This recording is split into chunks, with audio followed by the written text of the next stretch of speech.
Белгілі қылғалам шебері Қанат Шүкірбектің жеке көрмесі қалай өтті? Суретші өз шығармасын жазуда күй мен орын таңдай бермейді. Шабыты келген кезде қай жанрда болсын, өнімді еңбек ете береді. Суретшінің шеберханасындағы мүмкіндіктер көңілден шыға ма? Хит ТВ арнасындағы Алматы Лайф бағдарламасында. Сәлем, экранның ар жағында қымбатты көрермен. Эфирде Алматы Лайф бағдарламасы. Біз бастаймыз.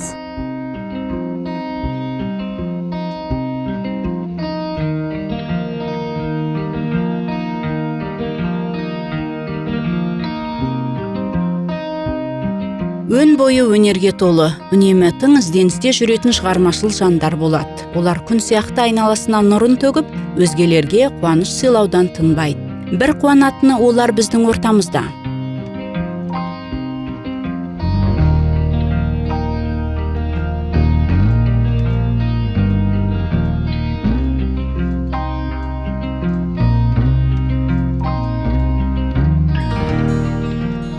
Бүгінгі хабарымызда өнер әлемінде өзіндік қолтаңбасы қалыптасқан қылқалам шебері Қанат Шүкірбек жайында айтпақпыз.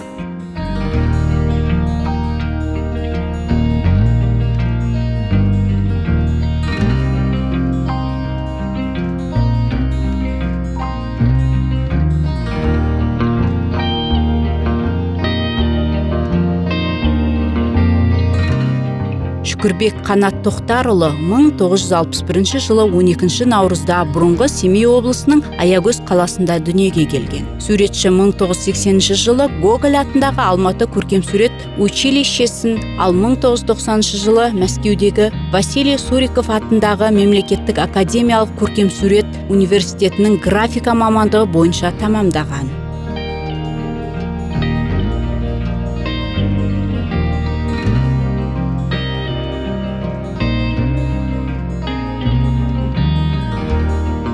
Мың 1990 жылдан бері Қазақстан суретшілер одағы мүшесі болған қылқалам шебері көптеген халықаралық және республикалық көрмелердің қатысушысы.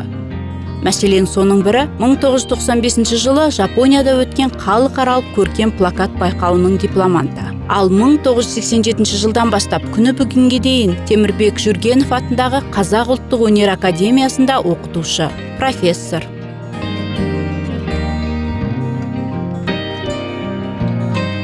Кейінгі кездері біздің жалпы суретшілердің еңбегі еленіп келе жатыр, әсіресе қазақ суретшілерінің. Бірақ осы тек қана суретпен қылқалам шеберлері табыс таба ала ма? Енді бұрын кішкене жеңілдеу болатын, қазір енді қиындау шын айтқанда. Мен өз басым мысалы өнер академиясында істеймін. Дәріс беремін, мен 34 жыл болды істеп келе жатқаныма. Мына шығармашылық жұмыспен айналысу үшін бір жерде жұмыс істеу керек. Шығармашылық никогда ол ақша саған үлкен ақша келмейді. Ол енді өзіңді көрсетіп, бір халқыңға деген бір үлкен шығармашылықты қалдыру жолы ғой ол. Өз ниетің ол. Ал ақша деген ол жақсы жұмыста шығып жатса, ол өзіне өзі ақша береді саған, тауып береді. Енді бізде заказдар болып тұрады, асымның портреттер болады, соң кітап өнері, көркемдеу өнері. О жағынан да болады. Соң кейін мына пейзаж дейді, натюрморттар, натюрморт пейзаж, натюрморт жанры. Одан да заказдар түсуі мүмкін. Соң пейзажда мына этюдтар көбінесе сұрасыз көп жәнегі. Оның бәрі енді мына пейзаждардың бәрі ол неден алынған, жәнегі этюд дейді, далаға шығып жазылған, натурадан жазылған пейзаждар мынаның бәрі. И натюрморттар да сондай. Өзім сабақ бергеннен кейін балаларға натюрмортты қоямын да, сол натурадан өзім бірге, солармен бірге жұмыс істеймін.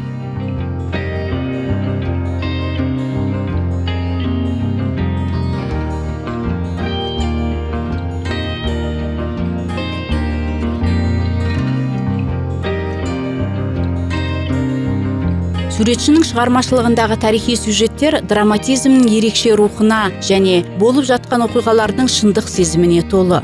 Кейде тез түсінсеңіз, бірде терең тұңғиыққа батып кетесіз. Бұл жанрлық туындылардағы кейіпкерлер мүмкіндігінше табиғи, әрі тұлғалық, әлеуметтік және рухани құндылықтарымен кескінделген.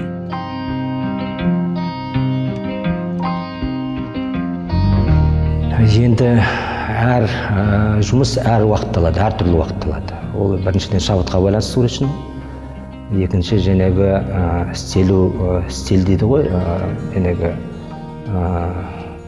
орындау тәсілі соған да байланысты болуы мүмкін. Содан кейін тақырыптың өзіне жақын таныс болу да байланысты. Әр жұмыс әр түрлі уақытта істелінеді. Графика, мысалға алғанда графика ол жаңағы пастель дейді, майлы бояу, сонымен істеймін, майлы пастель деп аталады. Сонымен істеймін, кескіндем ол түсінікті, жаңағы кенеп майлы бояу. Осы екі материалда істеймін, графика, жаңағы кескіндеме саласында. Енді мен өз басым әр салада істеймін, жұмыс әр жанрда істеймін. Портрет жанры, жаңағы пейзаж жанры бар бұның ішінде. Содан кейін сюжеттік композиция дейді, ол да бар. Әртүрлі жанрда істеуге тырысам, бір жанрда емес.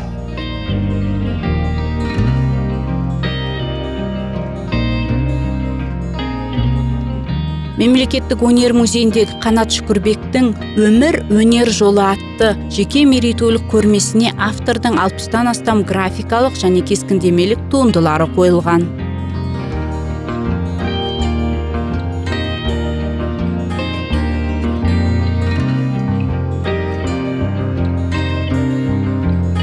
Суретші өз шығармасын жазуда күй мен орын таңдай бермейді.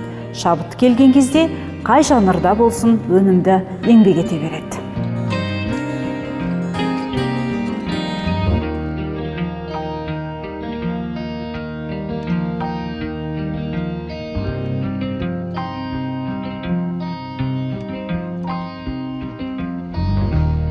Шығармаларының басты кейіпкерлері жарқын болашаққа сеніп, оны өмірге әкелген, сөйтіп тарих барысын өзгертіп, отанымыз бен халқымыздың сұлулығы мен шынайы құндылықтарын жырлаған ұлы тұлғалар.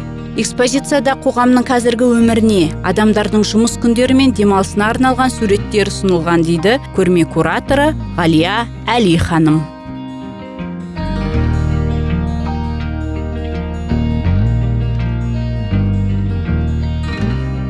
Қоғамның бүгінгі өміріне арналған, яғни адамдардың жұмыс күндері мен демалыс күндері тақырыбында көптеген туындыларын көруге болады. Мысалы, Алакөл, Бутаковка жолы және көптеген аталмыш пейзаждық жұмыстарын көруге болады. Суретші сонымен қатар өзінің ерекше шығармашылығында кітап иллюстрацияларымен де белсенді жұмыс жасады.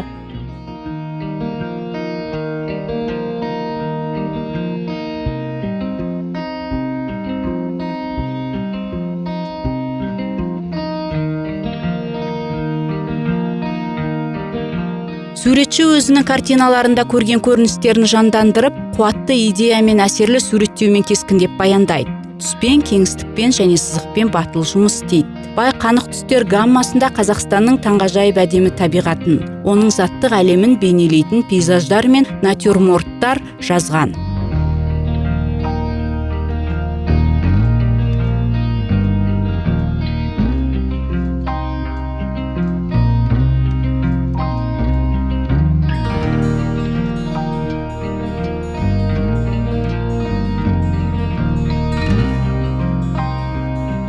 Қанат Шүкірбектің өзінің шығармашылығының алғашқы жылдарында қызыға қолға алған сүйікті жанры портрет. Суретші көп жылдар бойы қазақ зиялыларының, ұлт батырларының, туған туысқандары мен жақын адамдарының портреттер топтамасын жасаған.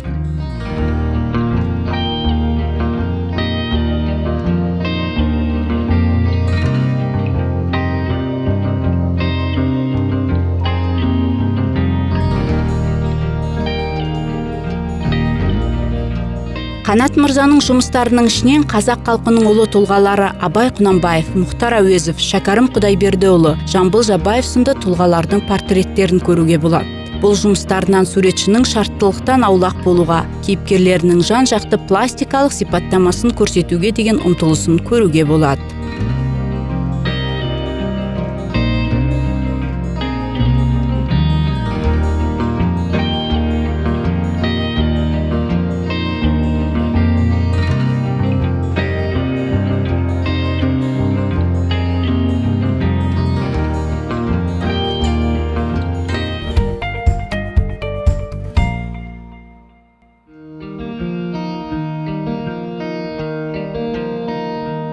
Суретшінің өзіндік таланты кітап иллюстрациясында да сәтті жүзеге асырылады. Қанат Шүкірбек өз шығармашылығының басында өнер, атамұра, мектеп, жазушы баспаларымен тығыз байланыста болып, балалар кітаптарының мұқабасы мен беттерін түрлі түсті графика техникасында безендірген.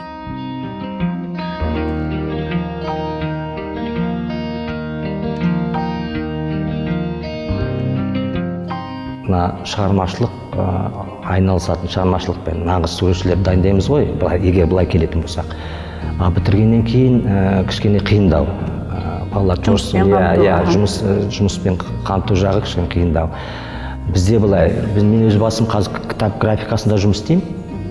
Бізде жәнегі практика өтеді баспаларда, үлкен баспаларда. Сол жерге апарамыз, жәнегі практикада өз жәнегі талантын көрсетеді.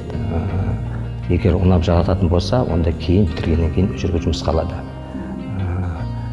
Бізде енді кітап графикасы қасасының компьютерге кетті. Оригиналды графиканы кішкене 50-50 қойдық та. Жарты 50% компьютермен істейтін болса, 50% біз оригиналды графика, қолмен істелетін өнер туындыларын істетуге тырыстырамыз. Бірақ көбінесе енді компьютерге кетіп жатыр жастар. Жәнегі өте қиындау, мына баспаларда бәрі сол цифровой компьютерный графика дейді. Сонымен жұмыс істейді олар. Талантты балалар өте көп шын айтқанда. Олар мысалы кітап графикасын бітірсе, олар жұмыссыз қалмайды. Тек қана кітап көркемдеу жағы емес, дизайн графика дейді ғой, оның түрлері болады, графика дизайны. Ол салада жұмыс істеуге болады. Содан кейін барып қосымша жаңа айтып отырған жеке өз шығармашылығын көтеруге болады. Ондай балалар бар.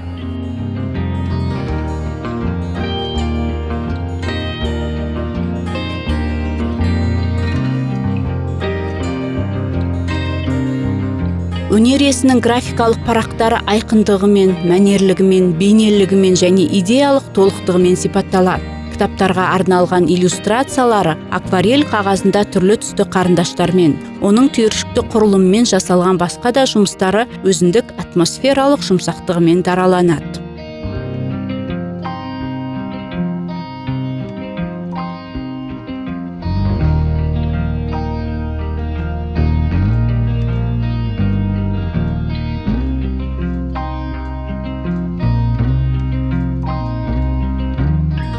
Біз сүйікті көрерменімізге үнемі керемет көрмелерді көрсетіп келеміз.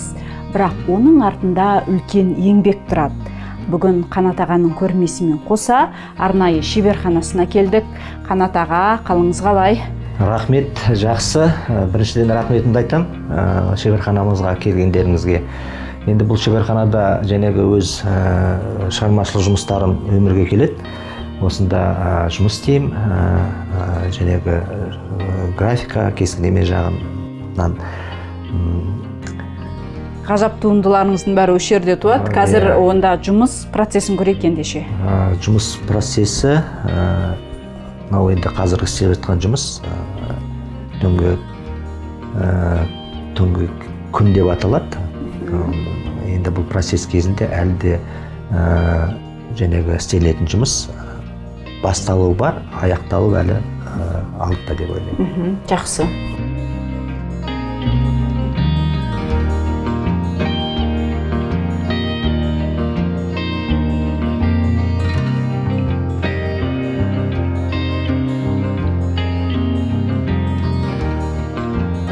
Аядай бөлменің көлемі емес, ондағы ауа райы адамды бірден баурап алады. Осы ретте маңдай термен төгілген еңбектің қай уақытта да жемісін беретіне көз жеткіздік.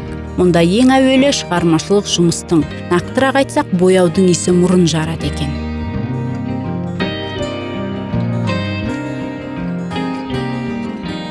Бір бөлмеге барлық қажетті құрал жабдығын сыйдырған Қанат мырза жұмысқа таңмен таласа келгенді әдетке айландырған. Оған қосымша өзімнің графиканы бітіргеннен кейін мына эстамп дейді, эстамп өзі үшке бөлінеді, литография, линогравюра, оформка. Сол материалды істесем деген ой бар. Қазір өзім академия жұмыс істеймін, өз қолымда түгелі. Соған бәрі материал дайын тұр, қазір тек қана жәнегі істеу ғана қалды. Ешқандай қиыншылық тумайды. Сондай ойлары бар.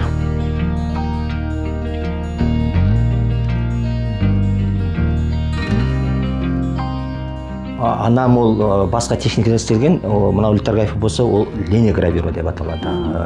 Линолеумға ою гравюрасы. Ол енді жәнегі ананың портретін істеген. Алдында да жұмыстар болған, көп жұмыстар. Ол жұмыстар бар. Енді мынау ананың суреті, бұл айтайын бір 3 жұмаға деген созылды ғой деймін. Бұның процесі былай, рисунның бәрін салбағаннан кейін эскиз ретінде оны линолеумға аударамыз. Аударғаннан кейін барып зеркальный дейді, керісінше. Содан кейін барып оямыз. Ойған кезде тон дейді, тонды шешу керек қой. Сол тонда шешкен кезде басып отырып істеу керек. Айтпесе өте қиында. Бірінші пробный оттиск дейді, басып аласың, соң қарайсың. Соң жетіспей жақтарын оясың. Соң кейін тағы да екінші рет басасың. Сол өзі 3-ке дейін, 4-ке дейін созылады. 4-5 басқан кезде уже дайын болады. Енді сол нүктесін қоясың да, жетпей жатқан жерлерін ойып, ары қарай нүктесін қойып, соңғы печатқа жібересің дайын ретінде. Өзі процесс өте көп созылады да бұған. Бір жерін қиып берсең, мысалы айтқанда, ол ертең қайталау өте қиын да. Сол үшін асықпайық, салыстырмалы түрде қарап, ойланып деген сияқты істеу керек.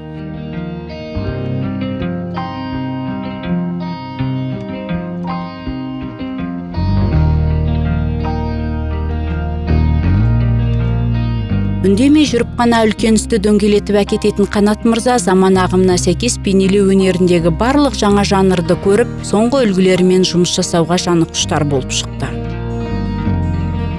Кейін кезде графика жағы қызықтырады. Графиканы көбіне сұрайды, кескіндемеге қарағанда. Бізде енді кескіндемемен айналысатын суретшілер өте көп. Мына графикада именно материалмен айналысатын, эстамп деп отырмыз ғой, сонымен айналысатын суретшілер аз өте. Бұрын көп болған бізде. Енді жоқ емес, үлкен ағаларымыз бар, үлкен материалда істеген жұмыстары бар, оның бәрі тарихта қалды, музейде тұр. Бірақ қазіргі жастар, мысалы айтқанда, жастар, енді біз үйретіп жатырмыз ғой, процесс кезінде, бәрін оқу процессінде үйретіп жатырмыз. Бірақ дегенмен де ол айналысу үшін арнайы шеберхана болу керек, сол жағы кішкене қиындау. Сонда ғана бала графикада, материалда айналыса алады. Бірақ бізде бар студенттер, сонымен айналысып, өздерін көрсетіп жүрген студенттер бар.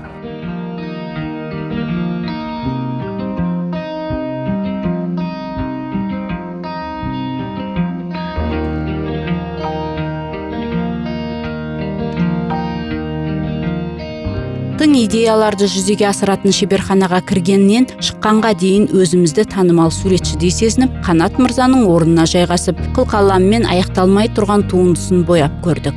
Айрықша әсерге бөленіп, тылсым сезімге еніп, өнер жолының күрделі екеніне куә болдық.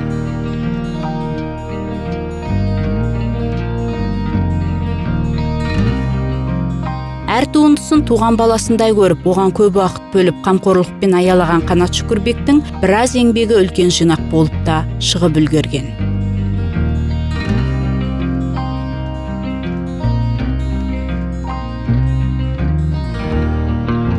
Қанат Шүкірбектің туындылары жарқын қанық колоритпен, пішіндерінің жеңіл фактуралы өңделуімен сипатталады.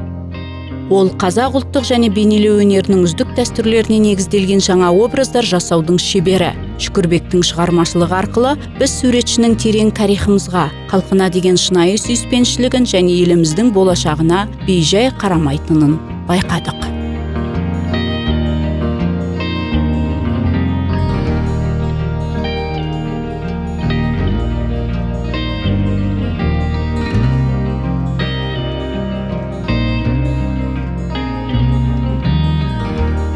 Алматы Лайф бағдарламасының кезекті санын аяқтаймыз. Келесі хабарымызда жолыққанша сау, саламатта болыңыздар.